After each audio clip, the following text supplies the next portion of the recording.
Hi ladies and gents, so welcome to part 2 of this video training course on property investing for beginners. So in this video we're going to talk about how much money do you need to get started, and I really hope that you enjoy this video and you can take as much value so by the end of this video you can get started and really make some strong progress with property investing. So as a quick introduction, my name is Dwayne Squires. I'm an investor and partner in Property Result Investments. I'm a mentor and specialist in sourcing below market value properties, lease option, as well as rent-to-rent deals. So just to highlight, between 2014 to 17, we sourced over 100 properties in the northeast of England, which is our goldmine area for building property portfolios for ourselves as well as our clients.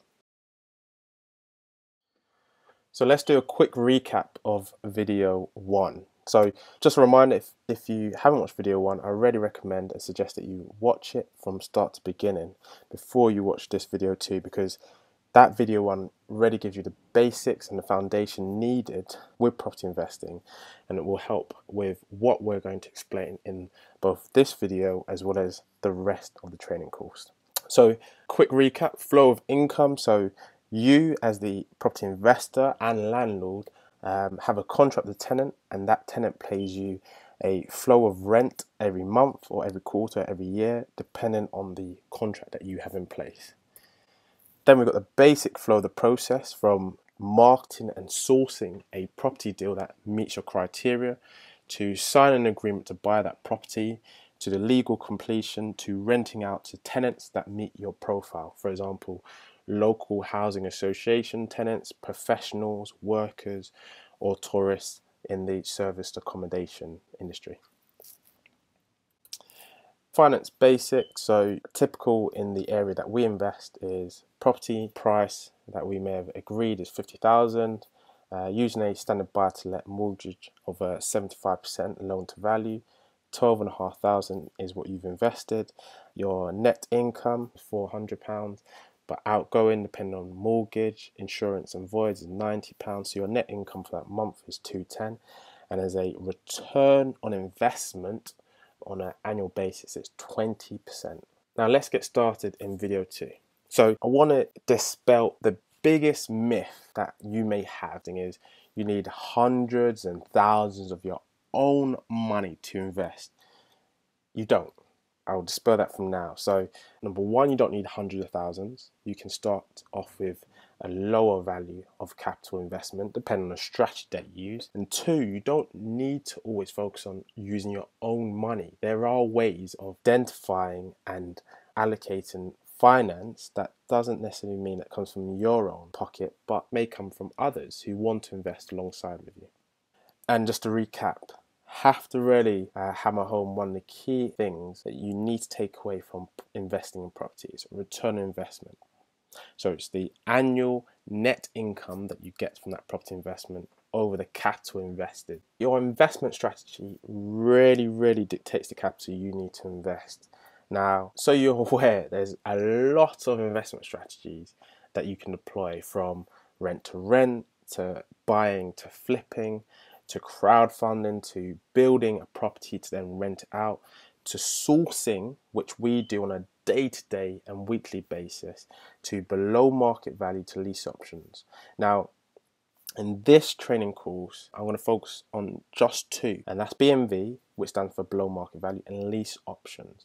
Now, these two are ideal investment strategies that are common and that you can use to build a really profitable portfolio. Just focusing on these two for the long term can mean that you can be a real success in property investing. So let's get into it. So we'll start off with BMV, so below market value. So simply put, it is a purchase price that is at a discount to the actual market value. So for example, the property could be worth 125,000, and you may then have a purchase price of 100,000.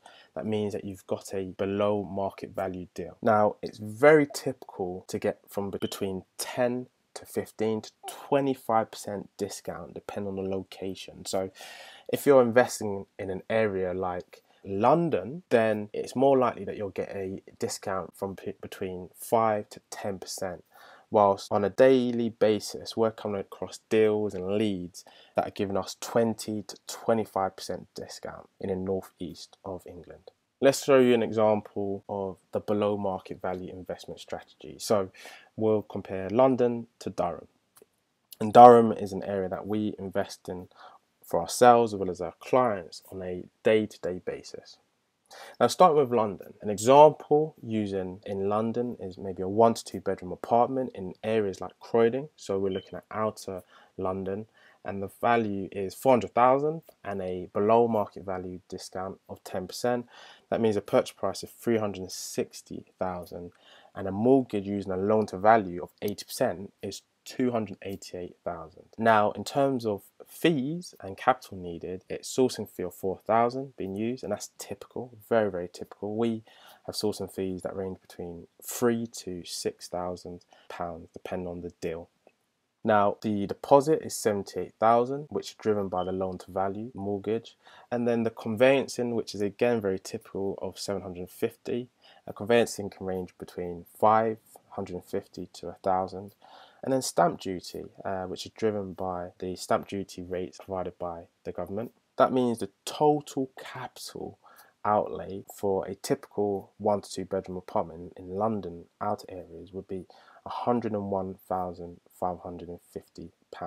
And the rent typically receive is £1,500, mortgage of £840, and letting agents using a 10% gross rent is £150. So your net rent for this property example is £510, which would mean a return on your investment of 6%. Now we'll go over to compare that to Durham, which is an area we invest in. The market values are much, much lower than London, as you can see. So the market value of 750,000, as I explained earlier, we can achieve a better below market value percentage of 20%, which is very, very typical what we receive and what we negotiate. Meaning the purchase price is 60,000. Your mortgage of 80% is 48,000. So when we look at the total capital needed to get started, is sourcing fee of 4,000, deposit of 12,000, and then your conveyancing cost is 750, stamp duty of 1,800, meaning your total capital outlay is 18,550. And that's compared to London of 101,550. Now, London demands a higher rent, so when you compare that to Durham, you do get a lower rent of £500, and your mortgage is lower as well of 140, and your letting agent, based on 10% of the total rent, is 500, meaning your net rent is £310. When we do a summary of the comparison of below market value between London and Durham, you can clearly see two key things. Number one is the total capital needs to get started is significantly different. If you want to know how much it starts to get invested in Durham, it's less than 19,000 versus London of 102,000 on an area that is on the outer bounds of London.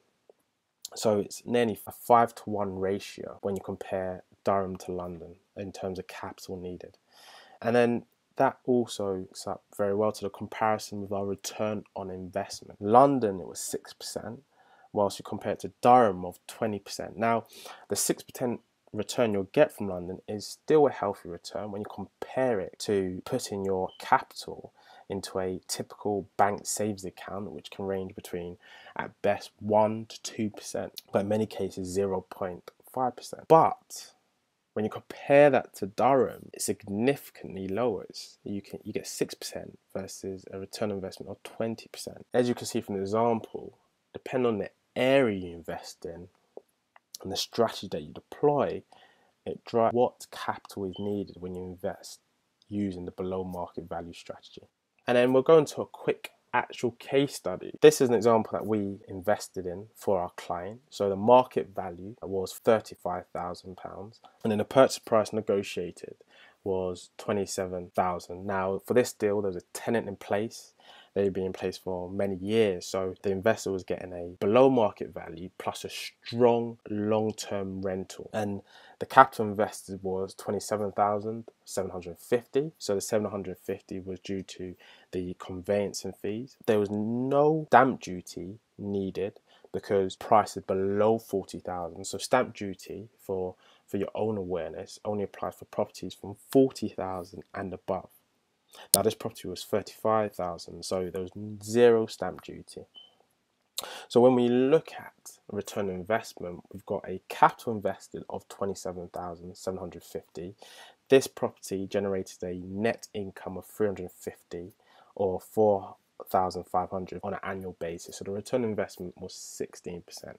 So we're going to another example where we sourced property for our client in Crook, and this is an area in Durham. The market price was 60,000. The price we negotiated direct with the vendor was 40,000, and that included a tenant that had been in place for a very long time. And the capital invested by our investor was 15,950 because they got a mortgage on this property. Now the gross rent was 375. Total outlay for the mortgage as well as letting agent was £112. So the net income was 262, generating our client 20% return on investment. So another investment strategy I want to go into is lease options. Now, this is an investment strategy that we readily use in our business, and it's grown in popularity in the last 2 or 3 years in our business, and in the industry in the last 5 to 10 years. A quick summary of lease options: it's a strategy that gives you the right but not obligation to buy a property. So that means you can control the property and you can utilize it to do many different things, but in this example it's to rent a property to a tenant, but you have no obligation to buy it. That equates to you agreeing terms that work for you and the vendor, and it's such an excellent strategy because it allows you to grow a portfolio with a limited risk, because you've got a right to buy a property but you're not obligated to buy that property. This is a useful strategy if you have limited capital, because you can use the monthly cash flow to save up for a deposit to purchase that property in the future. So I want to go on to the basics of lease options. It's a simple model, which means that there's you in the middle and there's the tenant and the vendor either side. So you agree a contract with the vendor for a certain price and certain terms. You've got a fixed monthly payment that you pay to them, and it's over a term of maybe 5 to 7 years, and typically for ourselves it's 5 to 10 years. And then on the other side, you've got a contract between you and the tenant. In that scenario, you get a higher rent from the tenant that covers the monthly payment that you pay to the vendor, and then you receive the difference. So looking at an example, your income from the tenant is £500. Your outgoings, which includes the rent and landlord, of £250, and if you want to put a letting agent in place, £50. So your total outgoings is £300. And then your net profit per year is £2,400 based upon making £200 net income per month. Now, for a lease option similar to this, the capital invested that you need to consider is around 5,750, which includes a sourcing fee of 5,000, and that's a typical sourcing fee we apply for our clients, and then conveyancing of 750. The return on investment is very significant, of 42%. When you compare that to a below market value in London of a return on investment of 6%, to a below market value in Durham, which is still healthy at 20%, to then a lease option return on investment of 42%, you can see there's a staggering difference. And it's one of the key reasons why our clients come back to us regularly to invest in below market value as well as lease options, because it's higher returns of investments that you can get. Now, one of the questions you may have is, why would a vendor agree to do a lease option? The simple answer is the vendor may not be able to get the price that they need, so is willing to a deal, i.e. lease option, which means that they get the price they need, but they just have to wait 5 to 7 to 10 years depending on the contract you get. There's several reasons why vendors can do it, but they typically resonate with that core primary reason of not being able to get the price they need. And we do a lot of these deals on a month-to-month basis. If you need any further questions around the motivation of a vendor and why they'll sell it, please reach out to us. Let's go into a bit more detail of the numbers behind lease options. If you take, for example, that £200 net income, and you also consider an agreed term with the vendor of 7 years, if you're getting £200 profit per month, in 1 year that's 2,400. and over 7 years that's 16,800, which means your return on investment by investing 5,000 and then getting 16,800 back is 2,360%. And that's just with one house. These numbers are very typical, a return on investment of 236% for one house over 7 years. So I want to go into a real example of a property lease option that we sourced for one of our clients. So it's an area in Hebburn, which is in the city of Stunland, a 2-bedroom flat, and the terms that were agreed was 8 years at an agreed purchase price of £60,000, which meant that our client in total only had to invest £5,750, and that was based upon a £5,000 sourcing fee and a conveyancing cost of £750. Now, in terms of income, gross income was £430 per month, and outgoings £163 when you consider £90 to landlord, £30 for building insurance, and £43 for a letting agent. So a total net income for the year of £3,204, which over an 8-year term is £25,000. Two things to note is a return on investment of 55%. Yes, 55%. And also when you look at the income expected over the 8 years, that's £25,000 or thereabouts.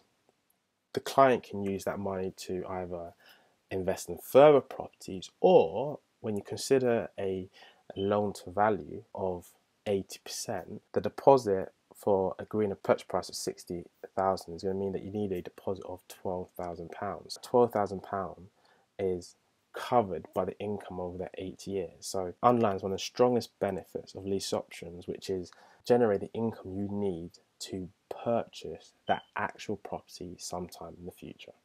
To summarize, you've seen several examples which highlight that you don't need hundreds of thousands of your own money to invest.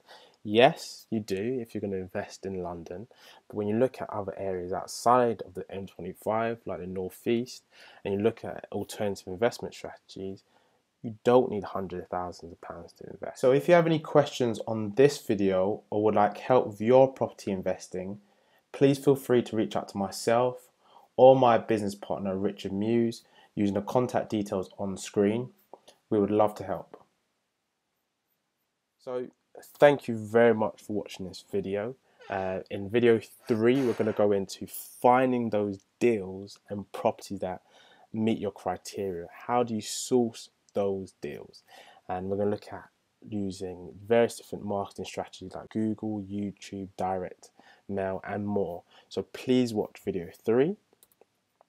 And also, please, if you find this video useful, we'll really welcome you subscribing to our YouTube channel by just clicking the button below this video. And that means that you can be notified when more videos like this are released, where we're giving away tips as well as hacks on how to invest in property.